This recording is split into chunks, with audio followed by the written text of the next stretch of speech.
O Nome da Morte? Esse aqui é o penúltimo, né? Esse aí esse aí é meu terceiro livro. É o terceiro, esse é meu terceiro livro. O terceiro. O quarto é o da Síria e o quinto é da Dama da Liberdade. Ah, tá. Esse aqui, é interessante a história desse aqui, porque você estava fazendo uma matéria... Esse aí foi naquela matéria que eu falei aqui antes do trabalho escravo no Pará. Ah, aquela que tu entrou no galpão lá e tal. Isso. No meio dessa matéria, um cara te dá uma informação que existe um assassino de aluguel, é isso? Foi o seguinte, né? Vê que coisa louca, cara. Nessa operação, um dos presos, um dos escravos, né, que foi solto na operação, contou que ele conseguiu fugir, mas aí mataram, se eu não me engano, acho que era o irmão dele. E deram para ele o seguinte recado, ó: ou você volta para a fazenda, ou a gente mata seu filho. E aí o cara voltou, né, para ser escravo. E aí esse cara me contou, o escravo me contou essa história. E aí eu falando com um policial, um agente da Polícia Federal sobre esse caso, sobre esse relato, o agente da Polícia Federal me disse: não, cara, é muito comum isso aqui, os fazendeiros contratam muitos pistoleiros para fazerem isso, para matar escravo que foge, não sei o quê, ou familiares, para obrigar o cara a voltar para a fazenda. Aí eu falei para esse policial, né, federal, eu falei: ó, cara, eu queria muito entrevistar um desses pistoleiros, você acha que consegue? Ele: eu vou ver e te falo, depois eu falo. Beleza. A operação acabou, né, voltamos para Belém. E aí, alguns dias depois, esse agente da Polícia Federal me ligou, me passou um telefone e falou assim: ó, liga para esse telefone em tal dia, tal hora. Não posso falar mais nada para você, mas quem vai atender o telefone é um assassino de aluguel. O resto é contigo. Não falou nem o nome, nada? Não. Aí tá bom. Aí eu liguei no dia que o cara marcou. No dia, na hora que ele marcou, eu liguei, atendeu o telefone um cara. E aí comecei a conversar com o cara. Resumindo, o cara é esse personagem do meu livro, o Júlio Santana. E o logo aqui, assim, o telefone que o policial me deu, eu achava que ia ser um telefone de uma delegacia ou de um presídio. Não, é um telefone público. Um policial federal me deu o telefone de um assassino de aluguel que estava solto em atividade. Telefone privado dele? Não, um telefone público, era um orelhão. Ah, tá, entendi. O cara nem tinha celular, nem eu tinha celular na época, isso era 99, eu acho. Ah, entendi. 99, exatamente. Um policial federal não achou estranho dar a um repórter da Veja o telefone de um assassino de aluguel que está solto em atividade. Que coisa louca. Por que tu acha que é isso? É só descuido ou tinha alguma coisa? Não, ele deu o telefone, ele não se ligou, ele achou que estava me ajudando tanto que eu não ia denunciá-lo, como de fato eu não fiz. O cara me deu o telefone de uma fonte, eu fui entrevistar o cara. Entendi. Mas é muito louco um policial federal saber por que esse cara, a polícia tem um telefone de um assassino de aluguel. Porque ele fazia muitos serviços sujos para a polícia também, entendeu? Ah, entendi. A polícia que quer queimar arquivo, manda matador, entendeu? Não paga nada. O que ele tem em troca nesses casos é a segurança, né? Tu liga para esse orelhão e o cara atende. Qual é a primeira abordagem? Não, eu falei: oi, tudo bem? Aqui é o Clécio da revista Veja. Esse telefone passaram para falar com você. Oi, não, eu estava aqui te esperando. Então, comecei a conversar com ele. E aí falei: ó, me disseram que você é pistoleiro, né? Trabalha com pistolagem. É verdade. Aqui. E o cara falando muito tranquilamente, entendeu? O problema é que, assim, a ideia nasceu para ser uma matéria. Só que ele não me autorizava a colocar o nome real dele na matéria. E eu, como eu falei aqui no começo, eu só trabalho com nomes reais. Só que a história do cara era tão fantástica, a gente foi conversando, ele falando, não sei o quê, que aí a gente marcou de se falar sempre, tal dia, tal hora, ele marcava comigo para eu ligar para ele, né? Sempre nesse telefone público. E eu tinha certeza que uma hora, cedo ou tarde, eu iria convencê-lo a me autorizar a colocar o nome real dele na história, na matéria. Só que o tempo foi passando, eu saí da Veja, fui para outras revistas e tudo mais, e continuei falando com ele, né? E a história do cara só crescia, só melhorava, né? E aí eu já não estava na Veja fazia muito tempo. Quando finalmente ele me autorizou a colocar o nome real dele no que já era a ideia de um livro, nome real, não apenas dele, mas de todo mundo que eu cito no livro, inclusive mandantes dos crimes, vítimas, tudo no nome real. Tem casos que eu conto no livro, Petri, que se você colocar no Google, aparece matéria sobre os casos. Entendeu? Gente que ele matou que virou notícia. Uhum. E aí fiz o livro, né? Foi lançado em 2006. Assim como o livro da Síria, esse livro também ganhou o prêmio Jabuti de literatura e foi adaptado para o cinema, né? A capa do livro, inclusive, eu trouxe dois, né? Um para você e um para você sortear com o pessoal. A capa do livro, essa capa que eu te dei, é o cartaz do filme, que foi lançado em 2018 com Marco Pigossi e Fabíola Nascimento. Ficou muito bacana o filme. E esse livro hoje já foi lançado em cerca de 15 países, em 8 idiomas. Tu disse que a história dele é fantástica. O que tem de fantástico na trajetória desse cara? Então, porque assim, ele teve uma infância muito humilde, muito pacífica. Ele nasceu numa comunidade ribeirinha, no Maranhão, na floresta amazônica, isso anos 60, final dos anos 50, final dos anos 50. Ele nasceu no final dos anos 50. A floresta totalmente ainda preservada, né? Interior do Maranhão, comunidade ribeirinha, no meio do rio, não sei o quê. Tinha tudo para virar um pescador, como o pai dele era, um menino muito tranquilo, educado na igreja, católico, até hoje é católico. E aí, por causa de um tio que ele tinha, que era pistoleiro, o tio colocou ele nesse caminho da pistolagem, e ele começou a trabalhar com isso e tornou-se um cara que não se tem notícia no mundo de ninguém que assuma ter matado quase 500 pessoas. Uhum. Porque ele tem catalogadas 492 mortes. Ele tinha um caderno que ele escrevia como fosse agenda, né, que ele colocava o nome do mandante do crime, o nome da vítima, a cidade onde seria o crime, quanto ele ia ganhar. Quanto que ele ganhava? Não, variava muito, mas assim, no livro, como o livro começa nos anos 70, né, e vai até 2006, quando ele para de matar, eu sempre coloco, isso é legal, porque eu vi esse caderno que ele tinha, né, que era tipo a agenda dele. E vendo o caderno dele, você via a mudança da moeda do Brasil, né? Mudar de cruzeiro para cruzado, para cruzeiro antigo, cruzado novo, esses nomes todos, né? Até chegar no real. E aí no livro, eu sempre coloco os serviços que ele fazia na moeda da época.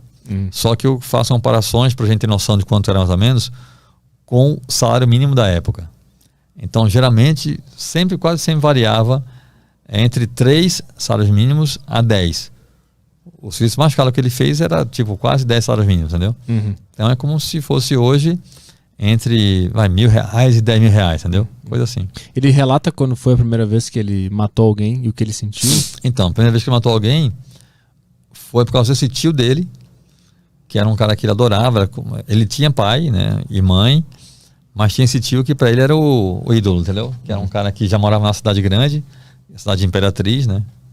Que hoje em dia, não sei, mas eu não gosto de chutar, mas eu acho que Imperatriz hoje deve ter, não sei, uns 200 mil habitantes, 300 mil talvez. Mas na época já era na cidade, né? E ele morava numa comunidade ribeirinha. Então o tio ia visitar a família dele, chegava de voadeira. Voadeira é uma canoa de alumínio com motor. E na cabecinha dele, quem tem voadeira é rico, né? O pai dele tinha canoa, o pai dele saía para pescar de canoa. Então o tio chegava com a voadeira. É como o teu pai ter um Fiat Palio e chegar teu tio com a Mercedes, entendeu? Do ano bonitona. Então ele tinha essa admiração pelo tio. O tio foi o cara que ensinou ele a atirar, ele era ótimo de pontaria. E aí o tio foi visitá-los uma vez e pegou malária. Ficou muito mal. Na cama, na rede, sem conseguir se levantar, com muita febre, dor no corpo. E nesse estado o tio falou para ele, falou, seguinte, e todo mundo na família achava que o tio era policial militar, né? Porque o tio ia lá sempre com o uniforme da polícia militar e tudo mais. E aí o tio falou para ele, vou te contar uma coisa que ninguém pode saber. Além de policial militar, eu também sou matador de aluguel. Eu vim aqui fazer um trabalho. Eu vim aqui para matar Amarelo. Amarelo era um pescador que tinha estuprado uma menina, acho que de 13 anos, filha de comerciante lá da região. E aí o comerciante contratou o tio dele para matar o Amarelo. Ele falou isso pro Júlio, ele falou, eu vim aqui para matar o Amarelo, e nesse mundo da pistolagem, eu já recebi o dinheiro. Se não fizer o serviço, quem morre sou eu. Então, assim, o Amarelo tem de morrer amanhã de todo jeito. Eu não tenho condições. Como você é bom de pontaria, eu quero que você faça isso para mim. E aí ele não queria fazer, ele ficou mal, ficou apavorado, mas por amor ao tio foi e fez. Né? Matou o cara, tava pescando na canoa no meio do rio, ele com a espingarda, né? Ele era muito bom de caça, deu tiro, matou o cara. E, nossa, cara, voltou para casa correndo na selva, chorando, agoniado, vomitou, teve febre. A mãe dele achou que ele tinha com malária, mas não, era febre emocional, entendeu? O garoto tinha 17 anos, cara. Ele era virgem ainda quando matou a primeira vez. E jurou, e muito medo de ir pro inferno. E o tio dele ensinou para ele que se você rezar 10 Ave Maria e 20 Pai Nosso, Deus perdoa o assassinato. E o tio dele incutiu isso na mente dele. E aí ele, né, matou esse cara e jurou que mais nunca mataria ninguém. Só que o tio acabou, né, colocando o sobrinho nesse caminho, não sei o que, e acabou que ele virou. E na vida inteira só teve essa profissão. Teve um momento em que a mulher dele, com quem ele casou, que não sabia que ele era matador, achava que ele era policial militar, descobriu o que ele fazia, que ele era matador. A mulher deixou ele, levou os filhos com ela. Ele ficou péssimo, arrasado, não sei o que, arrumou um emprego normal, numa serraria. No filme, inclusive, ele vai trabalhar numa balsa, mas na vida real foi uma serraria. E na serraria, o cara trabalhava. Aí quando ele foi pra serraria, a mulher voltou, né? Não, a mulher ameaçou deixá-lo, acho que ela não chegou a deixá-lo na história real, não lembro agora. É porque no filme a mulher chega a deixar sair de casa. O fato é que ele vai trabalhar na serraria, e aí a mulher fica em casa com os filhos. E aí só que na serraria, cara, ele trabalha 8 horas por dia, né? Vive suado, aquele trabalho pesado, e ganha o mês todo, ganha o que ele ganharia, menos do que ele ganharia num serviço, entendeu? Que ele faz um dia, assim, fazia 2 serviços por mês, às vezes 3, às vezes 1 só, enfim. E aí cai o rendimento dele cai bastante, e a família não consegue mais ter a vida que tinha antes. Nunca teve vida de luxo, nunca teve, mas assim, vivia numa casa decente, com energia elétrica, com TV, não sei o quê, e não conseguia mais pagar as contas na serraria. E aí ele volta a matar gente, e a esposa, mesmo contrariada, mesmo que aceita, entendeu? Porque vê que Sim. ou é isso ou é a miséria, entendeu? E ele te relatou que a pessoa começa a ficar mais fria conforme as mortes vão acontecendo, ou ele sempre usava o argumento lá da reza para continuar firme? Então, a vida toda ele rezava. Ele sempre, até porque ele é muito católico, né? Então sempre que matava alguém, ele ficava muito mal. Muito mal, ele sempre rezava.